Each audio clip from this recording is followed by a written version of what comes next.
Hey, yo! Let me talk to you!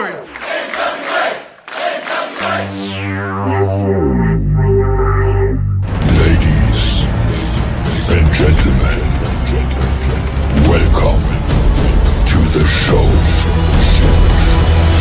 It's time for the Other Alliance Guys podcast with your hosts, Tim, Dave, and Jeremy. Well, welcome to the Other Alliance Guys podcast. And as you can see, I'm not Tim, nor Dave, nor Jeremy. Although Dave and Jeremy are both here. I'm substituting for Tim because, I don't know, he went off and got married or got sick or is currently applying for jobs at other podcasts. I'm not 100% sure what he's doing. But Mr. Dave Scooby, how are you doing today? Doing well. Jeremy? I'm doing good. All righty then. I see no reason to wait. Let's just jump into the show. Anything you guys want to talk about that maybe is non-NWA related or non-NWA show related? No, come on, guys. You got to have something. Hey, I got a question for you. Have you watched any of NWA Extra? With this is the NWA podcast or the stuff that they put on there? They had like the women's tag team champions on there, and they've had, I don't remember who the other ones, but they're doing like short clips. No, I haven't seen any of that yet. I'll have to check that out. Yeah. So it's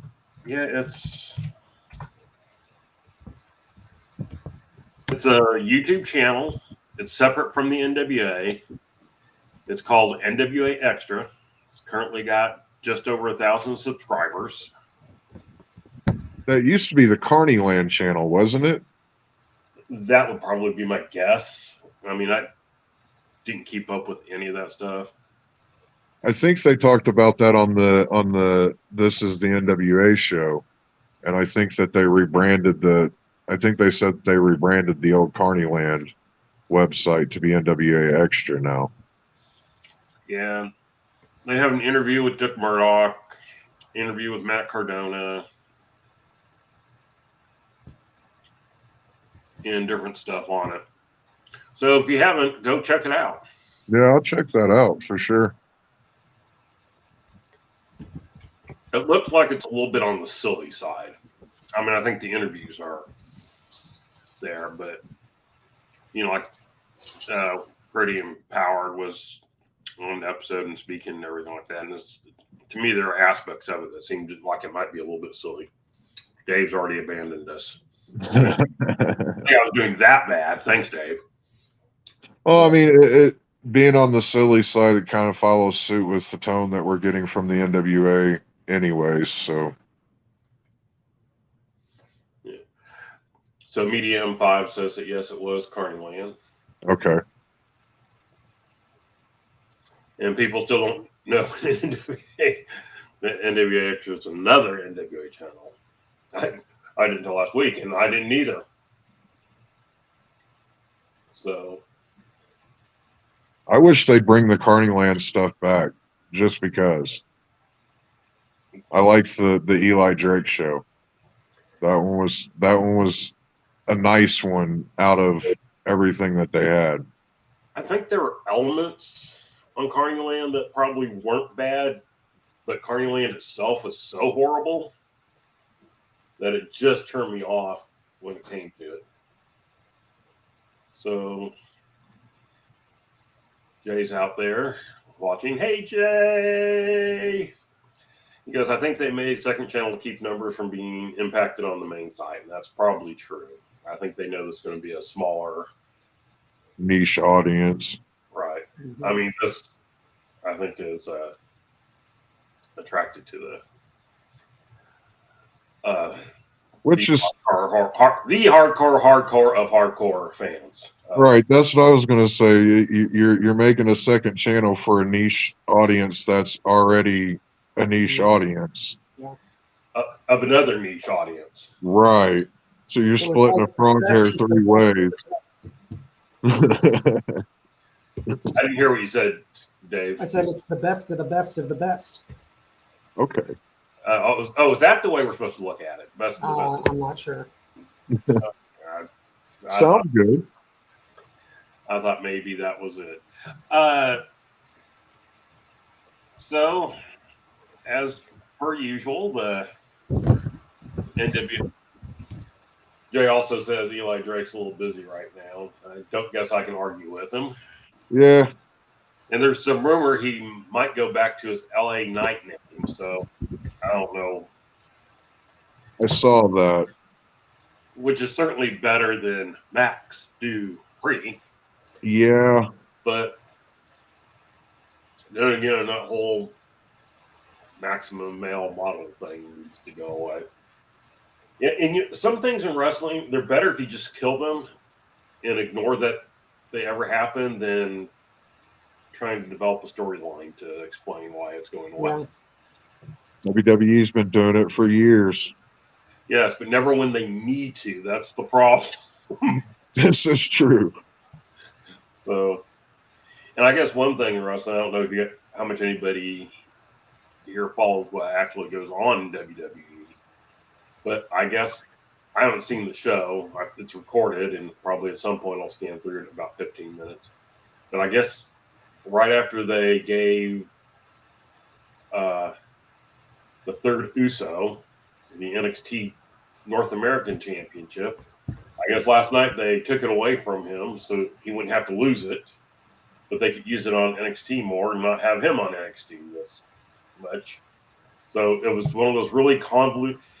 Mid-South did something like this years and years and years ago, where the NWA North American Championship changed hands like 2 different times from, I know Magnum TA was one of them, and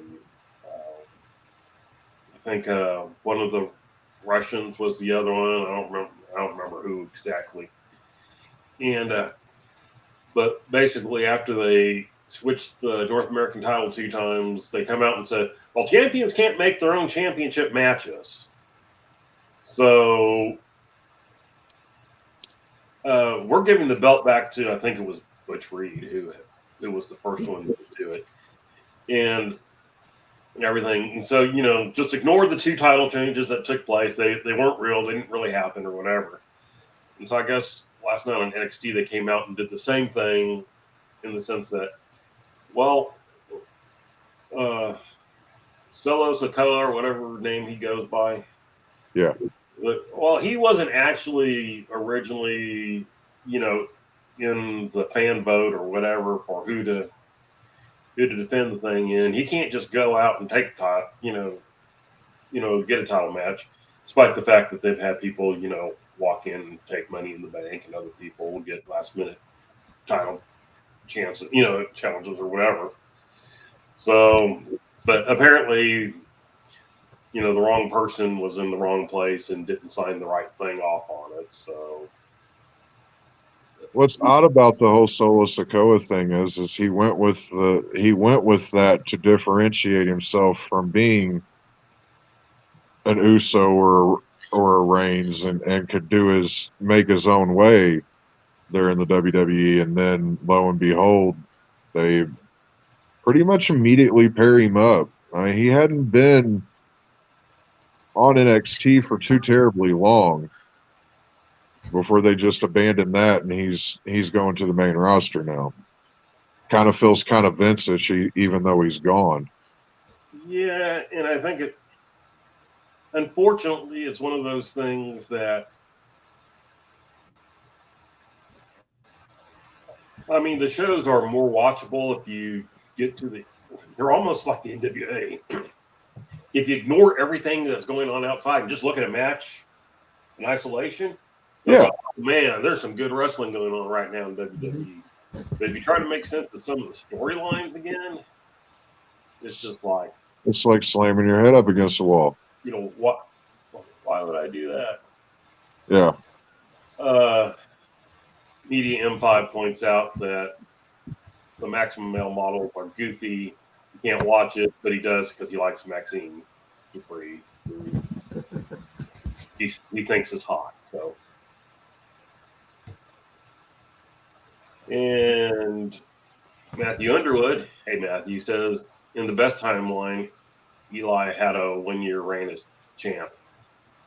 Yeah, I'm not going to argue with you. Right. Before COVID, I would think that probably the number one thing that NWA fans wanted to see was a matchup between Eli Drake and Adonis for the title. I think that'd be that feud. Mm-hmm. Rumors are that was to come later, but it never happened. And then, of course, the pandemic hit, and Eli got his chance to move on and everything. But and it was during that time that they were working with ROH. Aldous was involved in a lot of the ROH crap that was going on. Yeah. Which is one of the reasons why I don't like those type of things, because I think they had a money-making feud right in front of them, and they didn't take advantage of it. Oh, yeah. Definitely. I mean, you put Eli Drake season 1, season 2 up against anybody in there, and that's a draw. Anybody that they brought in would have been a draw.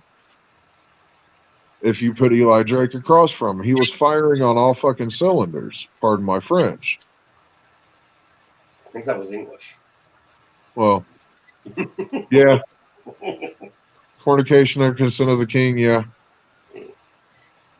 So, anyway, that was one weird thing. So, did you both watch the shows this week?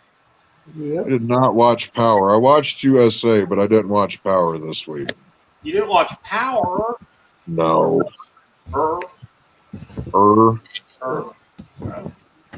so disappointed now. Well, Dave, did you watch both shows? Yes, I did. All right. Well, we'll bang out USA in some details because I guess we were all involved with that, and we'll skim Power and let Jay and me and maybe Jaden or maybe somebody else go through it on the Thursday night Alliance Guy show. So let's get started. So NWA USA for September 17th, 2022. We had the commentary team of Joe Galley, Velvet Sky, and Tim Storm.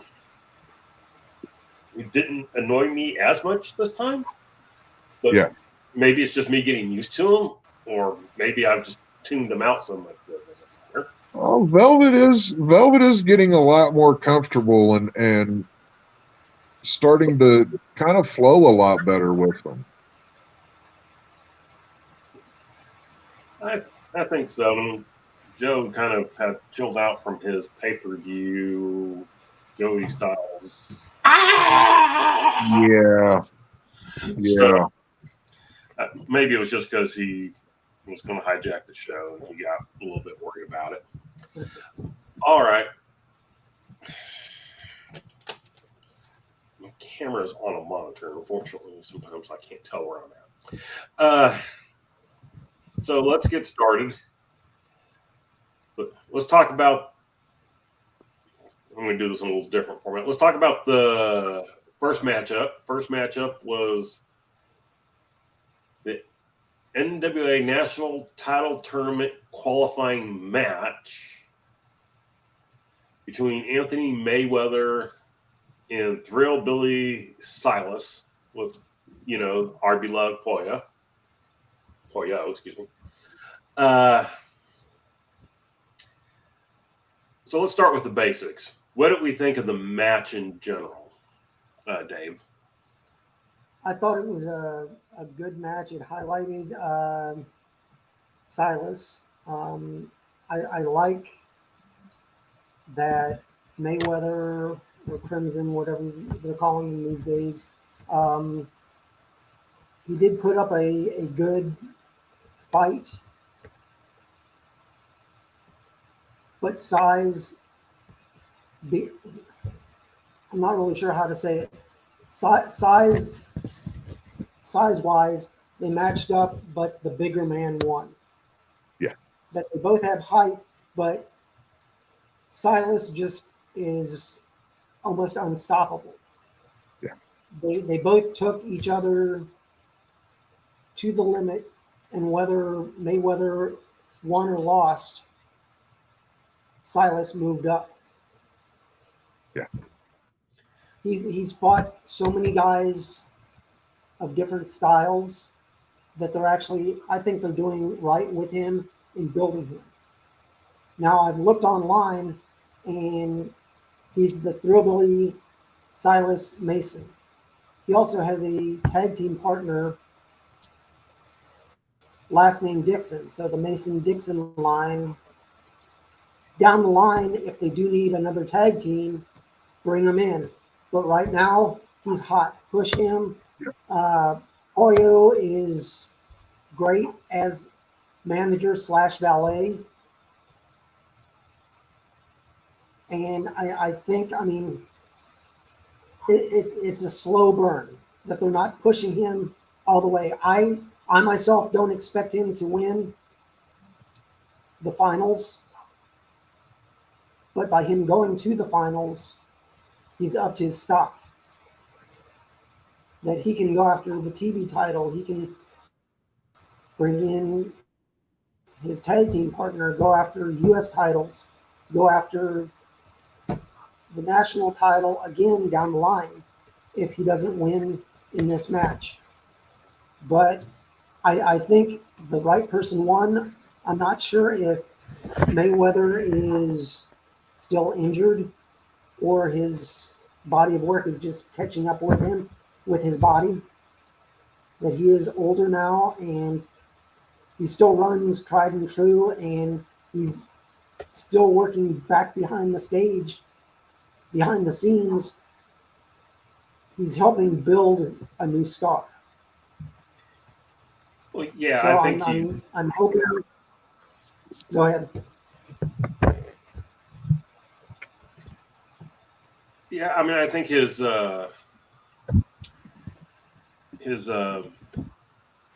in-ring time is kind of coming to an end a little bit like Tim Storm. He's not that old, but it's probably smarter to get out younger and body a little more intact. Tim started later. And Jeremy, what did you think of the match? I'll echo what Dave said, and I feel that the right person won on this match. They are doing Silas and building him up the right way. Me personally, whoever you put across from Mayweather, Crimson, whatever he's going by, I'm fine if they win. He's a void of charisma to me. I don't get the guy. I don't care for him. The Thrillbilly, great facials throughout the match. I love the way that he sold that back body drop and just had that 1,000-yard stare when selling it. Overall, it was a good match. I enjoyed it. Like I said, I'm glad that Thrillbilly won. It was the right move. Yeah, I would agree. I think Thrillbilly's showing that he can do some stuff in the ring. Still good to work with some of the veterans. He's not that new, but people forget that back in the day, you were basically considered a new guy until you were like in the business 8-9 years. Yeah. I mean, the idea of winning major championships and anything like that when you were young and fresh and everything like that, at least singles championships, tag team. That's why a lot of guys started in tag team, because it gave them a chance to rest and work with, a couple different veterans at a time. Yep. But yeah,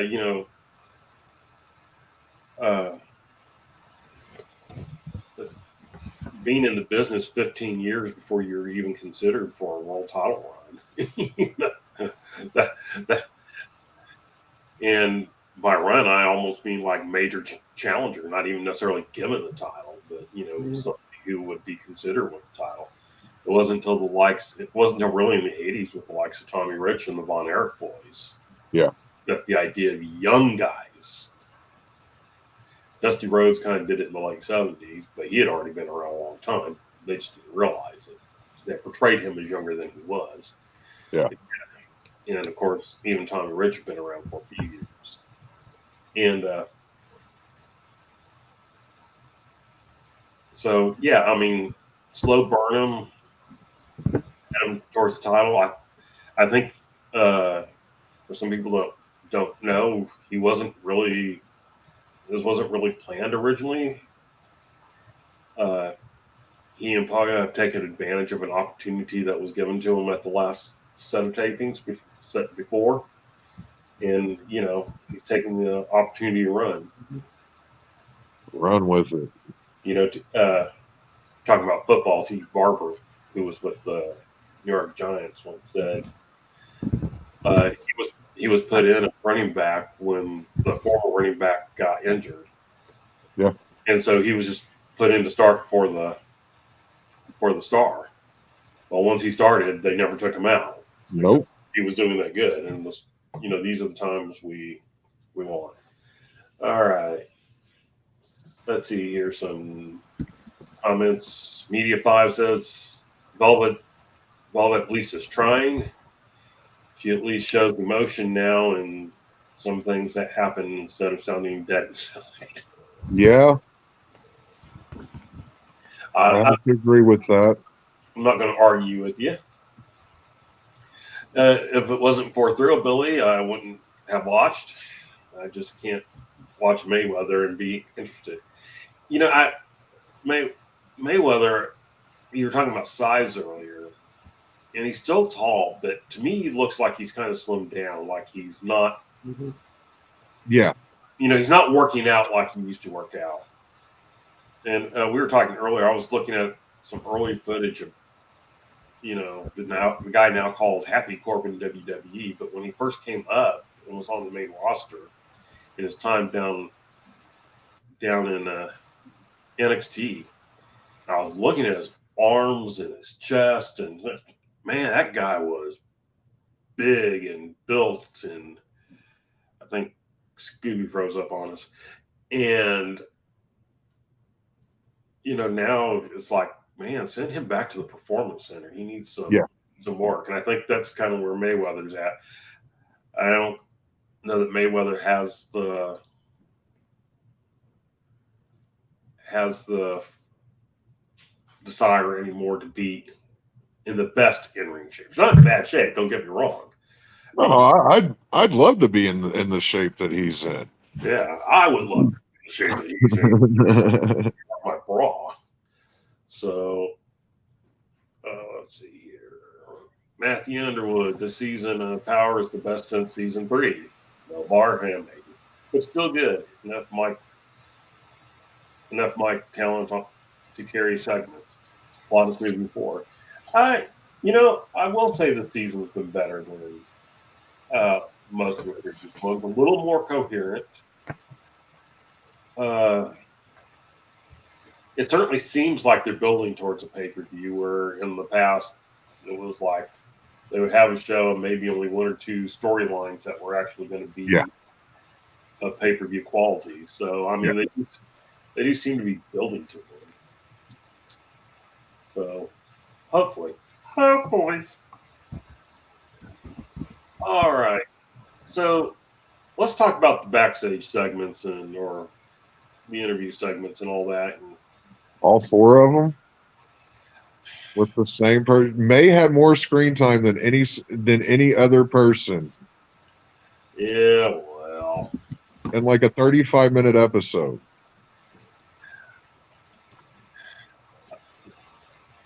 She's pleasant to look at. I don't know, but we had. I guess, but I'm married. I don't. I could care less how pretty she is or anything like that. It was the bookends to me. We get her, we get a commercial break, we get her again. Yeah. So I guess one of the times she was with Jack Stane and Chris Silvio. Mm-hmm. And so they're talking about the title tournament. And they don't care about, or the title contender tournament, I guess.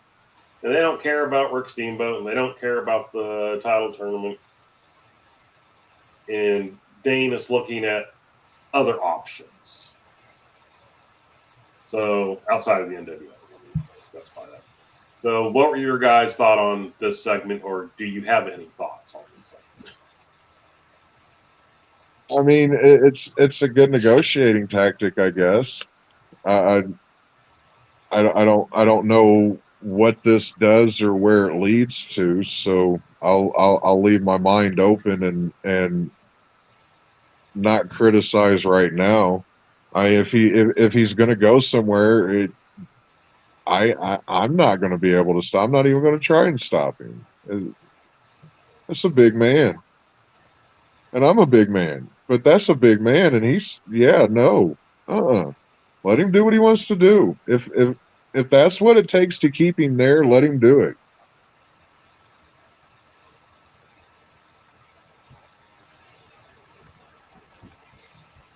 Dave, do you have any thoughts? It just, I'm not sure. He seems lost. I mean, going back a few seasons when the War Kings broke up and then they fought, both those guys seem lost. And I mean, I know they're older and they've had quote unquote their time, but I still think there's something to get out of them and tell some stories. Yeah. But they're trying to tell so many stories with all the wrestlers. It's hard to really keep track. Just pick one or two main storylines and then have a few incidental storylines in the background happening that you can follow through social media, stuff like that. But I mean, it's just both Jax and Mayweather seem lost. That since they had their breakup, they don't know what to do, and the NWA doesn't know what to do with them. I think there's some truth to that. Yeah. And I think part of it is that they have this plan. I don't know what this plan is. I don't think they do either, despite the fact they keep talking about it. And I don't know how far ahead they think. I think they thought, hey, put the national title on Crimson so that Jax can win it, and then they did a real good storyline with how they had Jax lose and then cash in his thing and win, and I mean that was probably really honestly the best angle they've ever done on any of their shows. But then it's like they didn't know what to do, because it was like, okay, we're done with that. And then it's like, well, they decided to start building Scion and everything. Jack's character became weirder with the attorney, and he wasn't out there as much and wrestling as much. And I don't know, it just seemed a tad bit odd to me. So, I don't know. So let's move on. I guess one of the things out there, and if these things aren't in order, don't blame me, because I kind of just scribble things. Or blame me because I just kind of scribble things quickly. But one of the things that happened was Billy Corgan talked about, Ricky Steamboat and their relationship or whatever, and how next week the Fixers will put their U.S. Tag Team titles on the line against Gold Rush. And I'm assuming that might be where the new belts finally come in. Yes. Honestly, I thought they'd do it sooner than they have on the thing. So, but that's supposed to be coming up, and then there will be a 6-way scramble match, which I guess is a 6-pack challenge, which is basically a fatal 6-way, or whatever you want to call it, where the winner will get to fight Homicide for the junior title at Hard Times 3. So I actually want to start on that one. One of the things that certainly the original Alliance guys have beat the NWA over the head with is that their shows do not build to pay-per-views, and that often we don't even know what's going to be on the pay-per-view until a couple weeks before. So this time they set the women's match almost immediately. Yeah. They're getting ready to set the junior heavyweight title match. They're working on a tournament for the national title match. And do you guys feel good that they're giving us this much thing? Is there a chance that things will get lost by doing it this way? Or, I mean, personal opinion, I'd rather them get them out too early than too late. Yeah.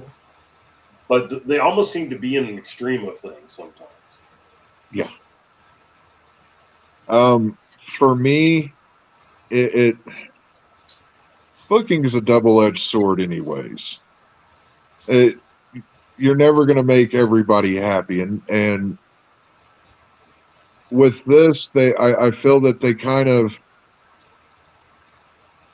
dropped a potential story line with the women's title by rushing that out so fast. I would have liked a little bit more of a build up to that.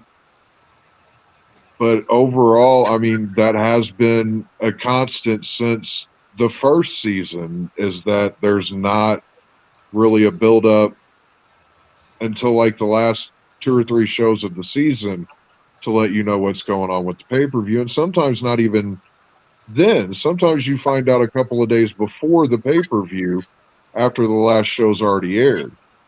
So again, this is another instance where I'm going to keep an open mind and see how this plays out and see if maybe they're going in the right direction, I feel.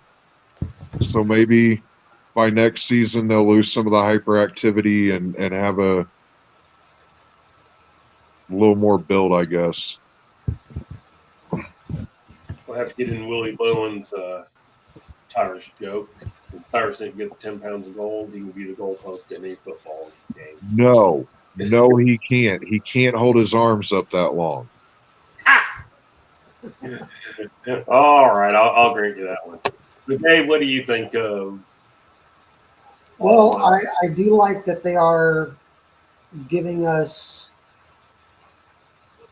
some storylines that we can quote unquote follow for the titles. But I mean, they're already saying, oh, well, the Fixers are going to be challenging so-and-so. I mean, they haven't defended their belts yet. Yeah. I mean, we're on 4 weeks. So who are they going to be fighting? I do think it's that NWA has done all or nothing. That now they're giving us all in doing some storyline build-up, whereas before, hey, we're doing a pay-per-view in 2 months, and 2 weeks before you finally find out you know that the champions are going to be defending their belts, but you don't know against who. Right. The NWA is trying to build up so many of their belts. I think they have too many championships. Yeah. And they're talking about adding even more. So I'm like, it's good when the pay-per-views roll around because you know you're going to have championship matches. But getting to those matches and the storyline in 6, 8, 10 weeks, there's not a lot of time to build those up with an hour and a half of quote-unquote showtime. Yeah. And does every pay-per-view need to be a Clash of the Champions, though? I mean, with that many belts, what's the point of having them if they're not going to be defended at your major show? Yeah. But then you're cutting out any talent that could potentially benefit from being on that show. Yeah.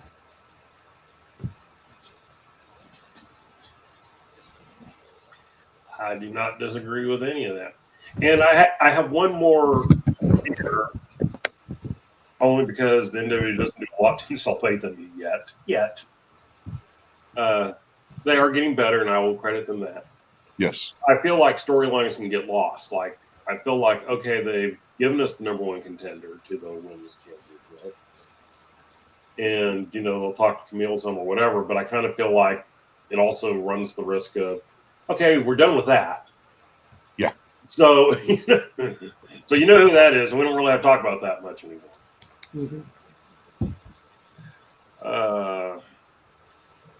The boss man says, I want Bill, but not 2 months before the pay-per-view.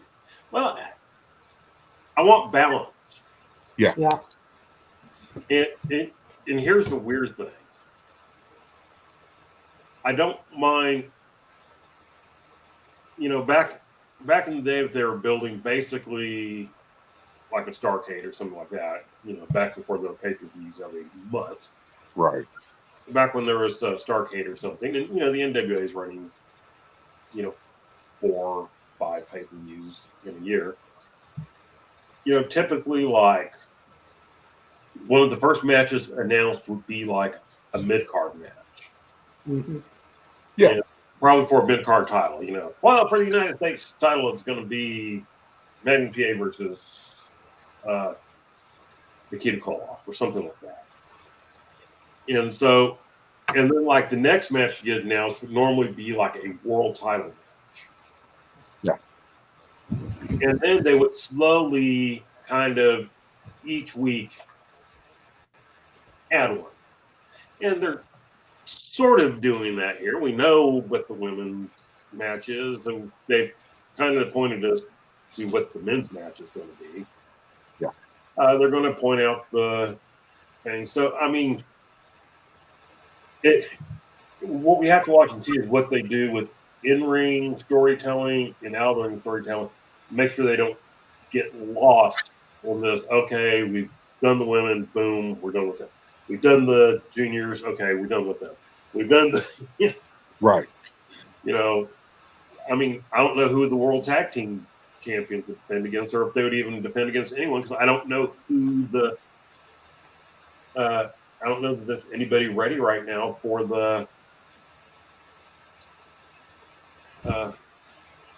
to be the top contenders. So I don't know. I mean, is there anybody you have the least bit of interest seeing challenge for the tag team titles? No.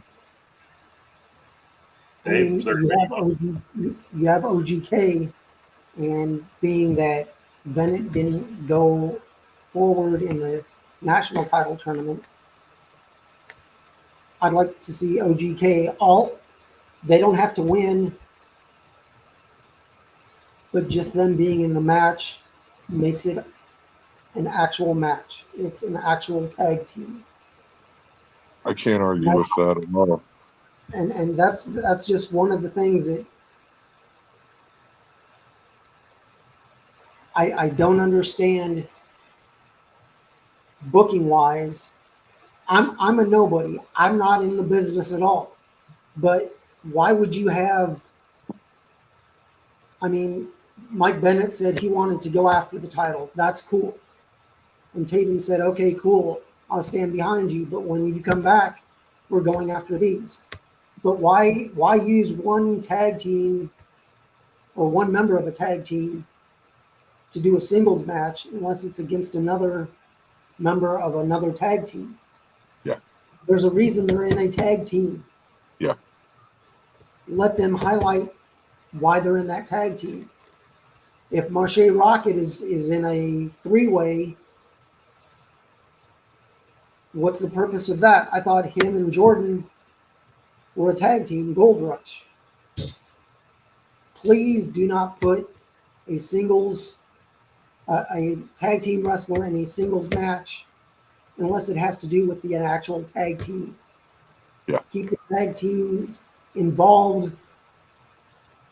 And I mean, I would love to see, I don't know, I mean, maybe one Power or one USA where there's nothing but tag teams. You have a tag team match for a qualifier for the new US titles. You have a women's tag team. You have a couple tag teams go after it for a qualifier for the women's tag team titles. Highlight your tag teams. Don't use them and abuse them. Use them what they're there for. They're a tag team. Oh, that's so asking for a lot. All right, let's get back to the show and find out if there's anything else worth talking about on it. Kamille was on with May Valentine. She says that no one can beat her. She's a one-time champ. Not a bad thing. Not necessarily anything different than from what we've heard. You guys have any thoughts on it? This was an opportunity that they could have used to further build up her match at the pay-per-view, and instead she just kind of said, we've got a lot of great female talent here, but I beat them all. And now we're going to talk about Tom. Mm-hmm. Why wasn't Tom out there talking about Tom? Because. Right. Because. You got any thoughts, Dave? It wasn't bad, but I mean, like you said, I know she wants to push Tom, and he is getting a push up the ranks, but she's the holder of the book. Go out there and make a statement, and just do your thing. Short and simple. Keep it simple. I mean, what takes 2 minutes could take 1 minute. Just go out there, speak your mind, and even have her walk away. May doesn't have to finish. She can just say, well, here's my thoughts. Boom, boom, boom, boom, boom. Okay, bye, May. And just walk off and have May just with a look of what the hell just happened. Yeah. Utilize their, have May start going in, and then have Kamille just, look, we're friends and all. I don't mean to cut you off, but this is what it is. This is what I'm here to do. I beat you. I beat you. I beat you. I beat you. I'll beat you again if I have to, but nobody's taking this from me. Mm-hmm. Walk off. All right. So, in the last segment that we'll talk about that wasn't a match is Matt Vine with Magic Jake Dumbass, whatever his name is. I want your guys' thoughts first. And so, Dave, we'll start with you on this one. What are your thoughts on this segment? I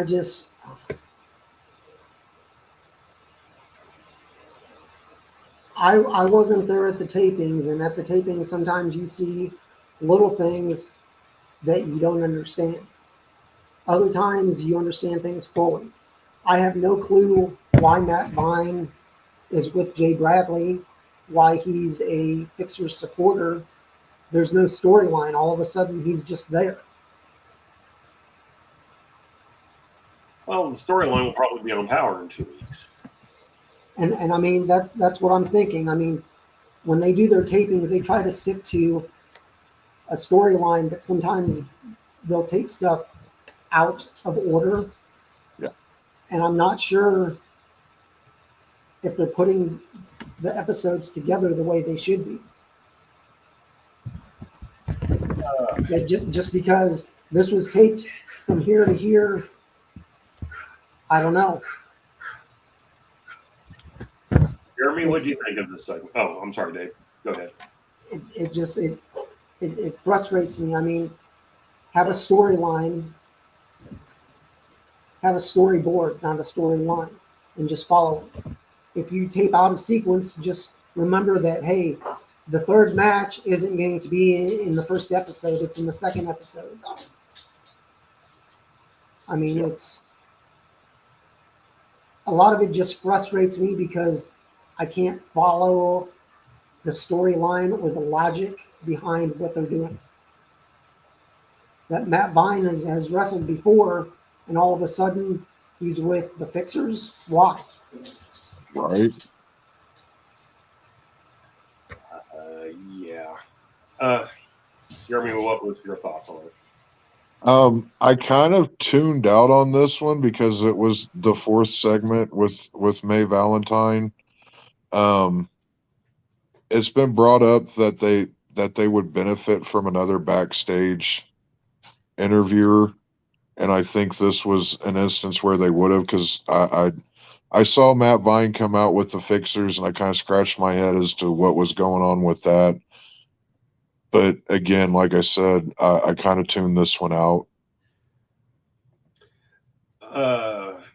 Okay, I'm going to tell you my thoughts on it. Okay. What the hell? And I don't care. I mean, that basically sums up my entire thought on everything. It was like, what the hell's going on? And then it was like, after I thought that, it's like, I don't really care what's going on. Yeah. It doesn't make any sense. Okay, to our comments real quick, Willie Bowen goes, do you think the Fixers will ever wrestle La Rebellion? And that's actually an interesting question, because champion versus champion matches, which you would think would make sense, because the champion would be the U.S. champion would obviously be like the top contender to the World Tag Team Champions, but they're not overly common in wrestling. And so to answer your questions, maybe, but probably not as long as they both hold titles. Yeah. That would probably be a future thing. Our beloved, interesting match. I think it would be. It might be a Styles clash. That's the only thing I'd worry about. Yeah. Yeah. Our beloved leader says, unless it pushes a storyline, tag teams should wrestle as tag teams. Yeah, I agree to a point. Everything has its... Okay, everything has to be done right. If you go back to Texas and you watch the Freebird Von Erich feud, there were 6-man matches, tag team matches, and singles matches. And not just, Buddy Roberts wrestled a lot of singles matches. Terry Gordy wrestled a lot of singles matches. Outside of the Von Erichs, Michael Hayes, not as much. Yeah. But Michael Hayes was, a lot of people don't realize that Michael Hayes was actually working backstage at the time. He was Ken Mantel's assistant. And of course, the Von Erichs wrestled others. It's kind of how you, it's kind of what the storylines are and how you use them and stuff like that. I just feel like, I don't like with the Bennett thing is like, okay, here we are as tag team. We want to go to the World Tag Team titles. Oh, but he also wants the national title, and I want the world title. Yeah. Yeah. Okay. Focus. Pick something. The Carlton Paget? Sorry, I'm terrible at pronouncing names. goes, I think the NWA should, I'm assuming that means put Jax and Crimson back together as a face tag team like LOD, bring back Mooney and Cornette back, and they'll get a lot of traction. I don't think Crimson's interested in wrestling any type of full-time schedule. I don't think so either. Cornette's definitely not coming back. No, for those that don't know, he's a germaphobe, and I think COVID will forever have him not attending things. Yeah. And so, let's see. Also, JTG and Marche Rocket need to be a tag team. Jordan Clearwater is going to be a world champion. Well, Jordan Clearwater is a world champion, just in the organization. Or at least I believe he still is. I haven't heard anything. Yeah, he still is. So,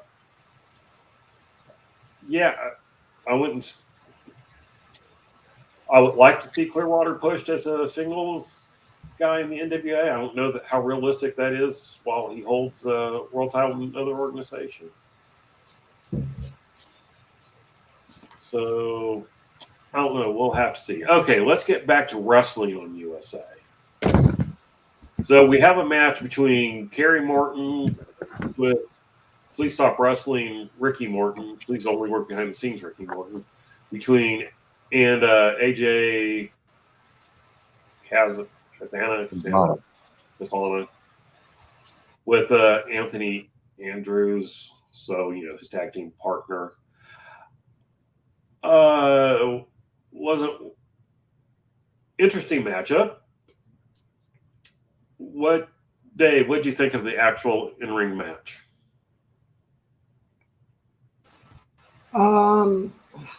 The match itself was good. I like that it was second/third generation, more or less family wrestling. I really don't understand the purpose behind it, though, being that Morton was just going after the junior heavyweight championship. And now he's fighting a heavyweight and winning against a heavyweight. Yeah. What's the storyline? What's the purpose? I really don't understand. Okay, Jeremy, what were your thoughts? I was genuinely surprised by the outcome of this match and Kerry going over. This was one where I wrote down that I wish they'd just do away with the managers only at ringside, because every time they explain it just, to me, it just do away with it. You make exceptions all the time for it. Just be done with it. Yeah, I'm mixed on this. I didn't think the match was bad. If we just look at the match in isolation, I didn't think it was bad. Like Dave, I had maybe an issue here or there with why. What's the reason? What's the reasoning for it? But then my next question is, well, does every match have to have a reason? Can we just have wrestlers wrestling? And I guess the problem is that the show's so mixed that you kind of end up wondering what's going on. And I think to me, it didn't fit. It didn't fit a show where you had two title tournaments, and then there's just this, or two title tournament matches, and then there's just this thing thrown in the middle. Yeah. Mm-hmm. I mean, I think if they'd had a show where they were all, okay, here are guys wrestling, or here's a match because they're currently wrestling tag team matches across the country or whatever. And here's just two of them going at each other. Sure. So I don't know. It was a fine balance. It just felt out of place to me on this show. Yeah. Right or wrong, I can't tell you. So, and then the main event of the evening. Chris Adonis versus Coleman.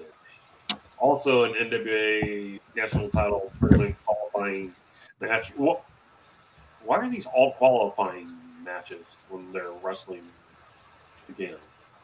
I don't get it. But anyway, so in the tournament for number one contender, we're having tournaments for number one contenders, which is just weird. But I guess it's better than having 6 ways for them. We have Adonis versus Coleman. Jeremy, good match, bad match, good story, bad story. It was a good match. Caprice Coleman is a phenomenal talent, and Adonis is good too. There was somebody in the crowd that really, really, really loved everything that was Adonis, or everything that Adonis was doing, which is kind of funny. Every time he basically took a step, you heard a big woo in the background, so that was funny. But I know who that is. Yeah. Hook it up, Pam. Okay, yeah. But yeah, it was a good match. I enjoyed it. I think this could possibly build up to a story down the road and a feud between the two of them down the road.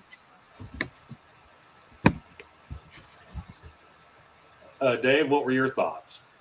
I did like the match. I mean, you have two wrestlers who know what they're doing when they're in the ring.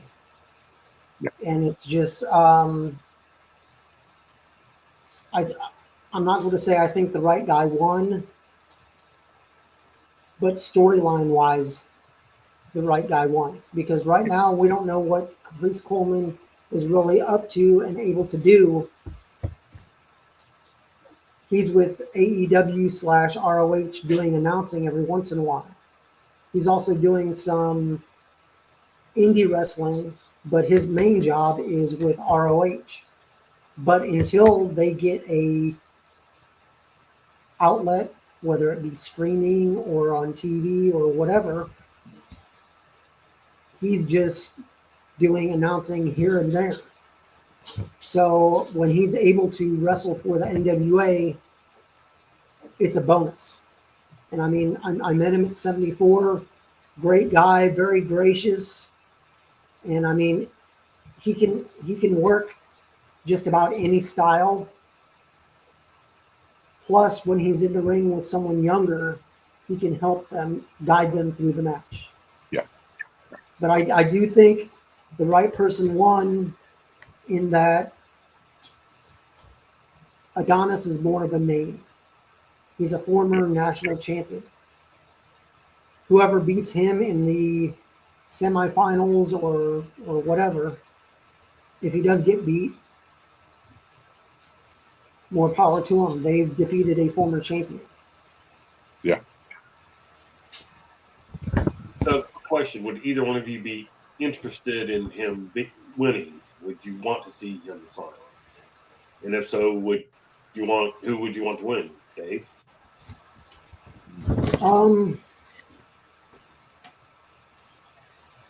Well, I think storyline wise, with Austin Idol being quote unquote the father of Scion, Scion has something to prove. If he can hold the belt longer than his father did, he's bettered his father. Beating a former champion in Chris Adonis, if he does go to the finals, that'd be just another feather in his cap.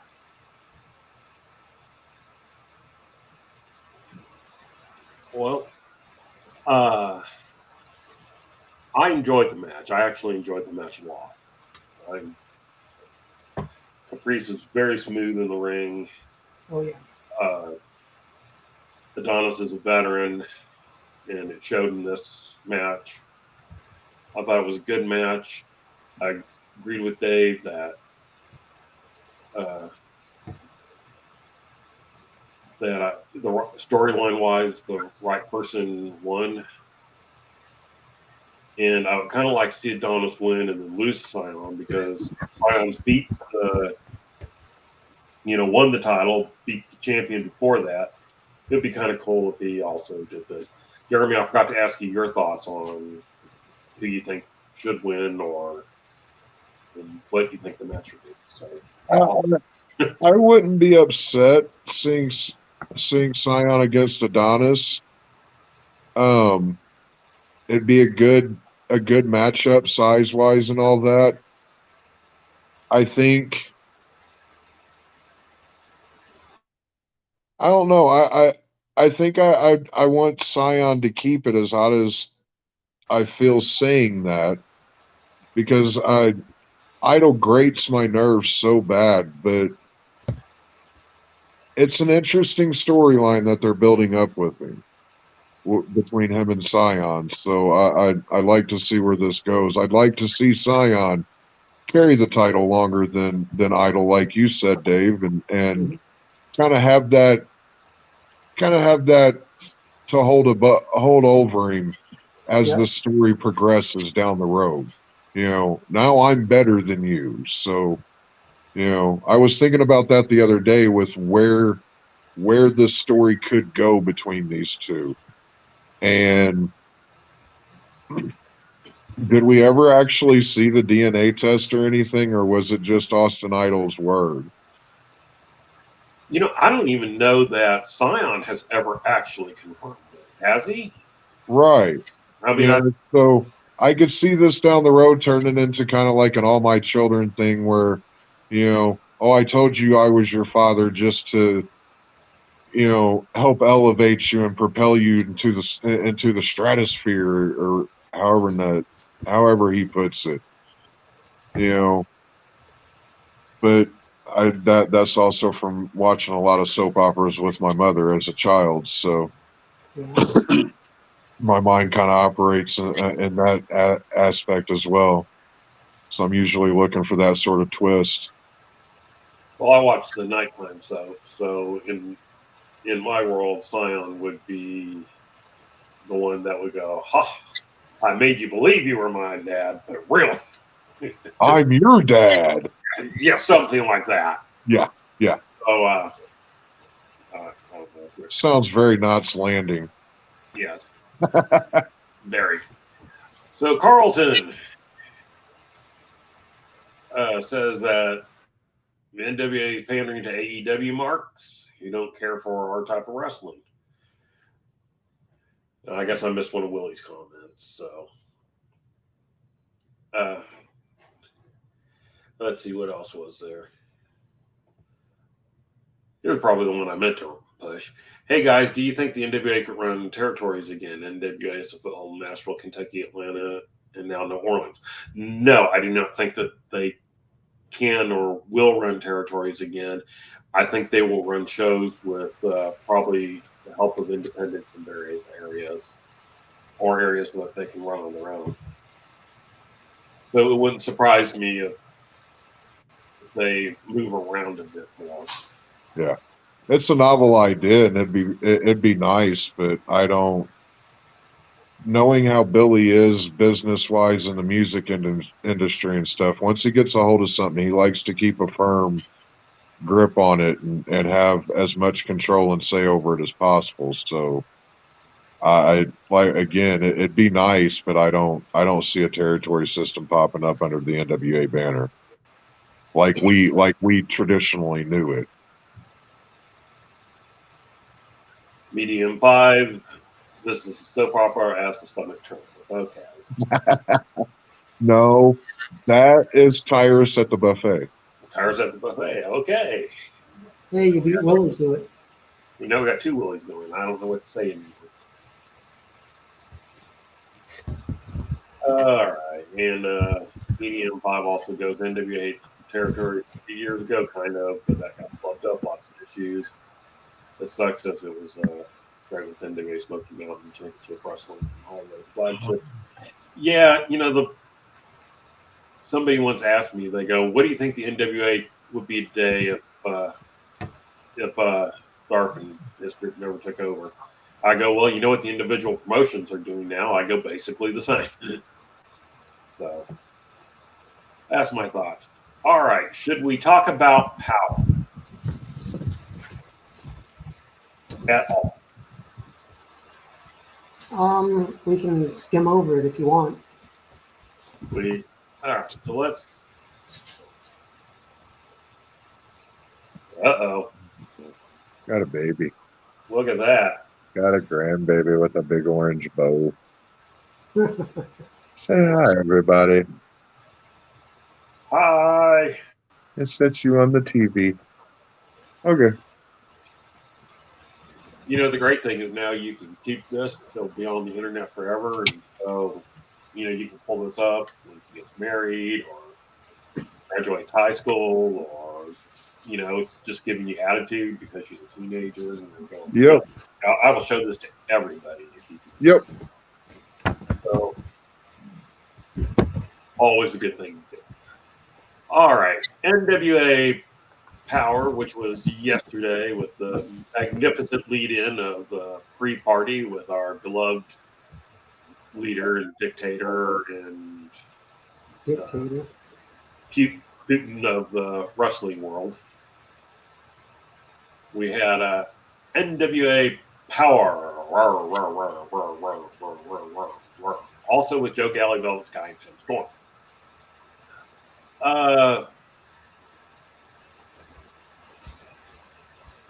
Won't get into it too deep. Maybe just talk a little bit about the matches and what our thoughts were. So we had Brian Myers versus Dax Draper in the national tournament. I guess it was a semifinal. So any thoughts on this one? I just like that they're actually pushing newer talent. And Dak Draper, he seems to have all the tools. He just needs to get the people behind him.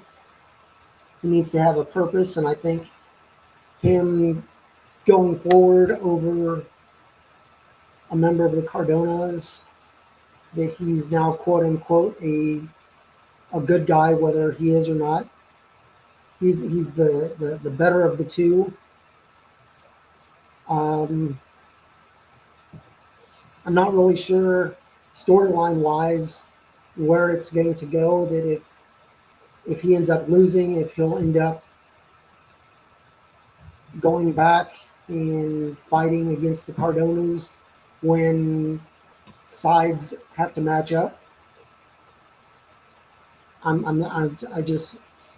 There's not really a story, but there doesn't need to be a story all the time. It's just that, hey, the new guy won. Cool. He beat a veteran.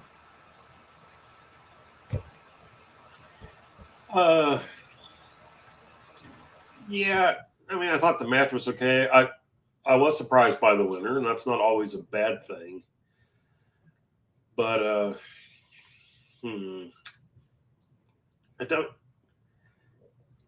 I don't know. It was. But I thought the match overall was good. All right, we had Bully Ray talking about the tag match that's coming up and whether he has a partner or not. Any thoughts on that or quick thoughts on that? I'm interested to find out who his partner is. I can't, off of the top of my head, think of who it could possibly be. So, well, there's a spoiler later in this, so if you want to watch the show and be surprised, make sure you meet us. We also, I guess the Mike Knox isn't accepting his loss from NWA 74, which was something I did not care about in the least. right. Dave, that mean anything to you? No, not really. I mean, it's just deny, deny, deny. I may not have won, but I beat him. Okay, well, you didn't beat him when it counted. Did you have any thoughts on the Bully Ray? Or But it wasn't bad. I mean, Bully has softened in his approach since his ECW days. But the man can talk. He can make basically the phone book interesting. I think they were playing the sympathy card a little too hard, whereas the old Bully Ray would just be like, fine, I don't need a partner, I'll take you on.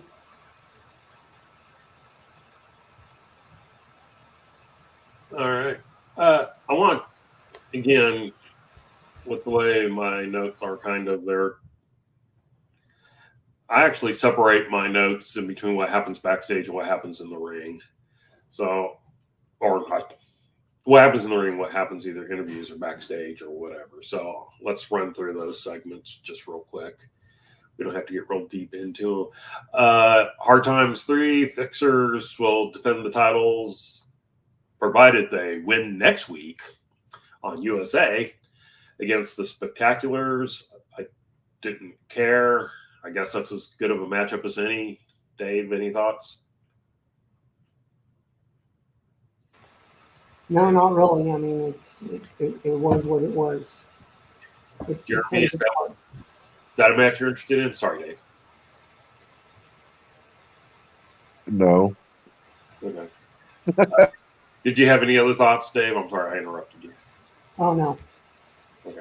I mean, I'm glad the Spectaculars are going to be wrestling, but I mean, it's just giving a new team a chance at wrestling to see actual teams wrestle. I like it. I mean, it's not thrown together, and it's not, hey, let's have a singles match with another tag team wrestler. No, you have tag belts, do tag matches. I mean, hopefully between now and then they'll do something to help get the Spectaculars over. That's, they got plenty of time. They've announced it early enough. Now they can take advantage of that time by doing something. We don't need to see the Fixers in the ring. They're the champions, and we've seen them, and they've shown themselves. But we do need to see the Spectaculars in the ring getting spectacular victories. So let's see if the NWA can do that.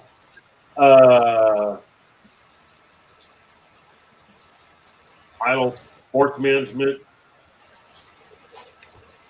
kind of threw a surprise at me. We'll talk about that in just a second. But, first thing is Jordan Clearwater and Marshall Crockett have painted a tag team title. So I guess this plays into their match next Saturday on USA. Okay, not bad.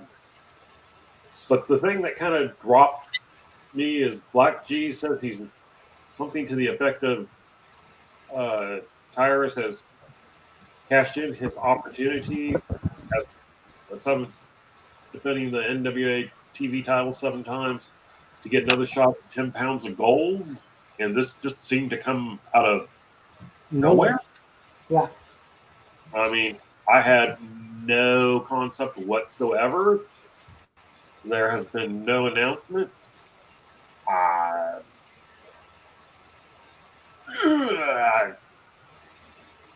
don't know. I don't know if this is one of those cases of them taping out of sequence and showing things out of sequence or whatever. I have a feeling a lot of the backstage stuff probably happens at the same time. And they may have put it in the wrong place. I don't know. So apparently he's cashed in. He's going to get another title shot. But they didn't. I don't know if they specified where. Did they? I mean, it's supposed to be at this taping. Is it? They didn't make it sound like it was at the pay-per-view. So I'm very confused. Dave, was there something that I missed? I was just as surprised as you. I'm like, well, I know Tyrus they have that stipulation of the 7, and he said that he won't give it up, but I guess his battle with Trevor isn't done. And I mean, if he's giving up his chance at keeping the TV title, that means possibly a new champion will be crowned at Hard Times, or they do it at the taping at the next day. I'm not really sure. I'm not you. Jeremy, do you just have a thought on how this was handled based on our description? It's not surprising. NWA's still like I said earlier, they are doing better with building up and stuff, but there's still the occasional just why thrown in.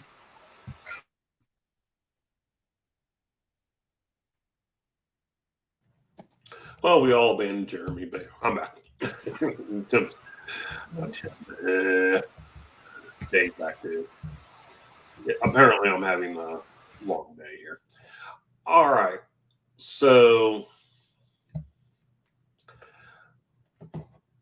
another thing that happened is May was back there interviewing the Morton family.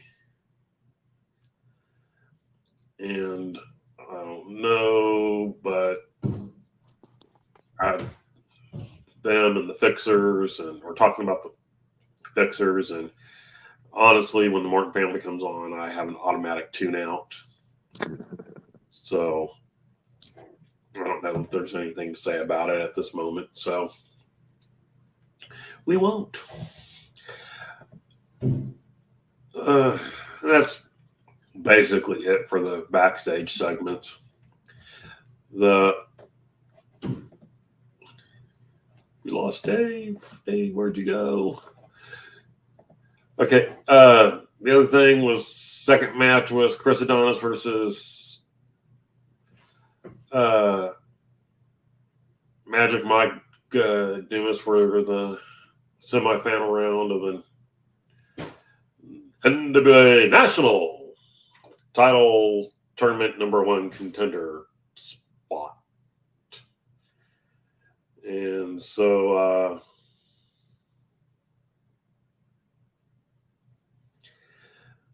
it was a good match. Wasn't, I don't know, for whatever reason it didn't just go over as well with me as some of their matches. I guess others have. It ended with what's becoming the standard end to Adonis's matches now. Dumas passed out in the master lock, which was the same ending we saw Sunday. Yeah. Bruce Coleman. And so,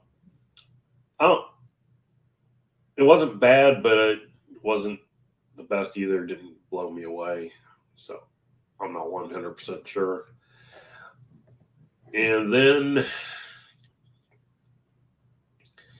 the third match was Marche Rocket versus Eric Jackson versus Joe Casio in a triple threat match. We all know how much I love triple threat matches. I don't remember them giving a reason for it or why it was a triple threat. I don't think it was for anything. It's just like, oh, we need to get 3 people some airtime, so here are these 3. And Rocket wins.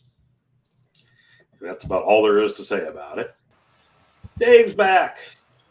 Hey, Why'd you do that to me, Dave? sorry, had business stuff come up. That happens. And I'm probably running long. Did you have any thoughts on Chris Adonis versus Dumas? I thought it did build up Jake a bit. unless it's his gimmick of being the magician, he can go by Magic Jake, but just do the stuff before and after. Don't try to bring it into the ring. I mean, he's only been wrestling for a couple years, but he has the size. And, I mean, he works his gimmick well. It's just, it's not doing him any favors. It's hard to take him seriously. I mean, let's be honest. It's hard to take him seriously in this. Did you have any thoughts on the three-way match that Marche Rocket won?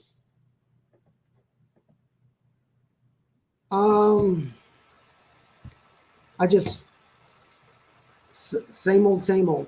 He's in a tag team. Why is he in a three-way match? I mean, to me, it makes no sense. You're getting people in the ring and you're highlighting some newer talent, but what purpose does it really fulfill?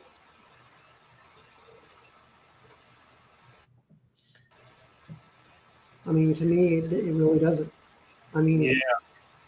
I mean, if he's a tag wrestler, do tag matches.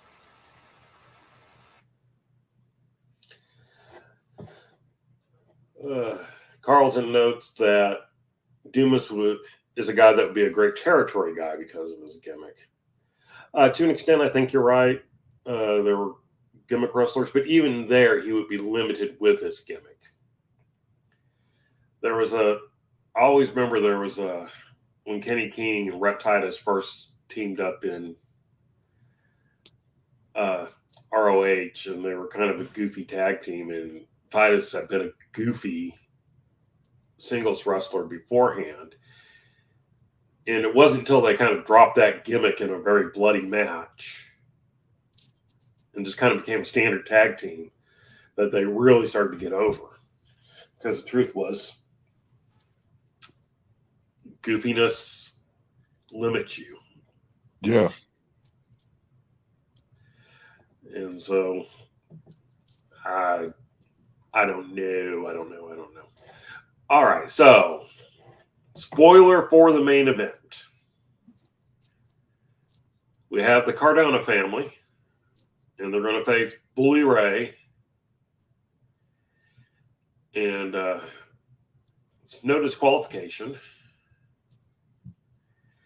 And Bully Ray needs a tag team partner, and his tag team partner is, here's your chance to mute if you want to, Tom Latimer. Okay. So, first question, good choice? Yeah. I think so. Dave? Yeah, it plays back to Bully's history with Kamille. And who knows if Tom did it just because, or if Kamille asked him to go help the guy who started her in wrestling. That, I mean, it could be a good storyline. And I mean, Bully doesn't need to win every match that he's in. But if he helps those around him better themselves, I'm all for it. And I think it's important to note that the person who picked up the win in this one was, in fact, Latimer. Interesting. So, Dave, did you have any quick thoughts on the match itself? I thought it was a good match. All of those that were involved did their best. And I mean, I think having Cardona on the outside, he worked as to agitate, whether it be the crowd or bully or run interference. But in the long run, I think it was a good match. And I'm just wondering where the storyline will go after this. it looks like they are finally building Tom back up, and it's what he's needed for probably the last year. Certainly for a while. I mean, I thought the match was okay. Didn't overexcite me, but it was solid. And I would say this episode was probably solid, except for a couple of weird spots. I don't know. So that's looking at NWA Power. So, there anything else we need to talk about on the show? Is there a UPN thing or? I've got the championship wrestling from Memphis and from Hollywood recaps. I can go over real quick. Go to it, sir. The world is yours. It's your oyster. We'll start off with championship wrestling from Memphis. We had Dustin and Maria Starr on comms. We start off with the Memphis Tag Team Championship match between the Hot Shots and Memphis Muscle, made up of Brett Michaels and Big Swole Justin Cole. Memphis Muscle retains after a two-man move. I don't know what it was. I don't know what the move was that they did. It was Big Swole hoisted one of the Hot Shots up on his shoulder, and then Brett Michaels came off of the second rope, I think, and just kind of drove him into the mat. Then we've got Dustin Starr spoke with Memphis Muscle, and Mike Anthony comes out to interrupt, tells him that pain is coming for Memphis Muscle, but first he's coming for Big Jack in the main event later on in the show. Then we get a match between Jennifer Justice and Bashley Bones. Bashley Bones secures the victory after a double stomp. Then we go to Dustin Starr with Teddy Long. Teddy Long is in Memphis to bring some law and order to Hollywood. Jimmy Blaylock and the Hollywood Clique. Next week, Van Vicious and Derek the King will face off with Ref Ray Ray. If Ref Ray Ray doesn't call it down the middle, he will be fired. And if Derek the King wins, he's no longer a personal assistant to the Hollywood Clique. Then we get Dustin Starr with Martin / Precious. They say that they're tired of being a springboard, and today that stops. And they immediately go into a match between Martin and a debuting Ray Collins. Martin makes short work of Collins and then tells the crowd that they'll no longer chant "whoop that trick," and he's no longer a stepping stool. We jump to our main event with Memphis Heritage Championship match between Big Jack with Money Mark and Mike Anthony. Mike Anthony gets the win over Big Jack with a double boot to the face. That wraps up that episode. Then we jump to Championship Wrestling from Hollywood. We've got Todd Kamille and Jeremy McPeak on comms. We open up with Dustin Daniels versus El Primo Henio Tribeca. Lord Crew comes in with Halston Body and attacks both men, leading to a no contest. Halston reminds the crowd that Lord Crew is undefeated and there's no one who can stop him. We go to a backstage segment with Johnny LaClasto, and he starts talking. I think he was going to talk about Danny Limelight's golden opportunity, but he is interrupted by Jack Banning. Then Judiz comes out. Judiz wants Jack Banning. Jack Banning tells him that if he can defeat each member of the institution, he'll get a shot. John LaQuasto grants that request. Then we jump to a match with Honest John versus a debuting James Brady. Honest John wins with a well-placed DDT. He's getting a lot more vicious in his matches and becoming a lot more unhinged. We jump backstage to Jack Farmer with Howdy Price and Levi Shapiro. Levi says he's back on his winning ways, and he'll have UWN Gold in the near future. And we go to the match with Levi Shapiro accompanied by Howdy Price versus Vinny Massaro. Levi kicks off his winning ways with the pin on Vinny Massaro after a claw slam, followed up by the fish drop off the second rope. Then we go to a match with Dom Kubrick and Sergio Santana. Kubrick gets the 3 after nailing Sergio with the dance of the butterflies. Then we jump to Jack Farmer with the Midnight Heat. And then Beef Candy and Johnny LaQuasto come out. LaQuasto is disgusted with the way that Midnight Heat won the tag belts. And the main event this week will be a rematch between Beef Candy. Then we go to Lord Crew versus Jason Levi. Lord Crew makes very short work of Jason Levi with the Earth Shatter. And we jump to Dom Kubrick, and he's coming for Lord Crew and Halston Body when they least expect it. Our main event is the UWN World Tag Team title rematch between Beef Candy and Midnight Heat with Guy Tweakazetti. And still your UWN Tag Team Champions is the Midnight Heat with some help from Guy Tweakazetti and whatever substance is in his spray bottle. And Ricky Gibson gets a blinded Richie Slade with a side slam. And that wraps up the UWN recap. As I say each week, if you're not watching championship wrestling from Memphis or Hollywood, are you really watching wrestling? I don't know. We'll take the opportunity. You took me by surprise there. I wasn't ready. If you do want to watch wrestling, we will take this opportunity to plug Dangerous Adrenaline Wrestling Gladiators. And, say that 18 times fast. Jake's going to kill me.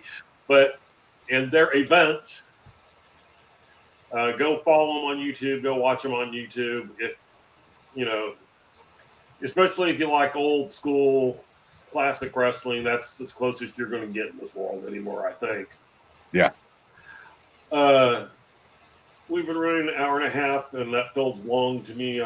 Even though we go like 2.5 hours on the other show, and it really kills me. But the only hour podcast with 50% more for free, even though we're free. Yeah. So, Dave, Scooby, any parting thoughts, any social medias, anything that you want to share with the Blood Just breakdown? That's Dave Scooby on Twitter and Instagram. We'll do some fantasy booking next week. Let me know if you have any ideas. It can be. I prefer the NWA, but with all the craziness going on in WWE and AEW, we could possibly look at something outside of my realm. Very interesting. Baby bird, go fly. Try to spread my wings a little. Okay.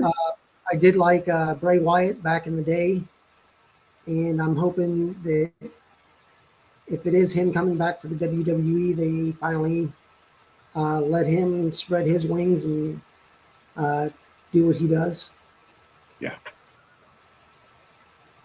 All right. Mr. Jeremy? You can find me only on Twitter at HJWOTS. I want to thank everybody that tunes in every week and listens to us ramble on about wrestling. And I'm DKM. You can find me on Twitter at DKMFWTX, where I sometimes post a lot and sometimes don't post at all.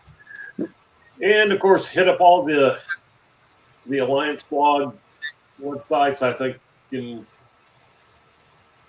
website is alliance-wrestling.com. I believe all the social medias are at the Alliance blog. And Jay will probably yell at me for being wrong about something with that. And, gentlemen, until next week, where we'll hopefully have Tim return so that I don't have to make a fool out of myself by not knowing what I'm doing, we will see you then. Thanks for joining the stream. This has been a presentation of Alliance-Wrestling.com. We genuinely appreciate your support. Would you consider subscribing so you'll never miss a future episode? I'd also like to remind you we do a live stream every Tuesday at 5 p.m. before NWA Power. You can find us on social media at The Alliance Blog. And until next time, we are The Alliance.